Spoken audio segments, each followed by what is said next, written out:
Mahad MIDC कामगारावर काळाचा घाला. बिरवाडी काळीज येथे एसटी बस आणि दुचाकी स्वाराचा भीषण अपघात. अपघातामध्ये खैरे येथील पोलीस पाटील यांचा दुर्दैवी मृत्यू. महाड तालुक्यामध्ये अपघाताच्या मालिका सुरूच असून आज सायंकाळच्या सुमारास बिरवाडी काळीज MMA क्रीडांगणासमोर एसटी बस व दुचाकी स्वाराचा भीषण अपघात झाला आहे. एसटी बस आणि दुचाकी स्वार यांची समोरासमोर धडक होऊन हा अपघात झाल्याची प्राथमिक माहिती समोर येत आहे. या अपघातामध्ये दुचाकीस्वार राजेंद्र जाधव यांचा उपचारादरम्यान दुर्दैवी मृत्यू झाला असून राजेंद्र जाधव हे खैरे गावचे पोलीस पाटील होते.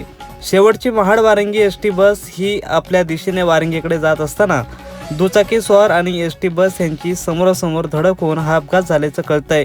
मे महिन्यामध्ये मुलीचं लग्न आणि बापाचा अपघाती मृत्यू झाल्यामुळे जाधव कुटुंबावर दुःखाचा डोंगर कोसळला आहे.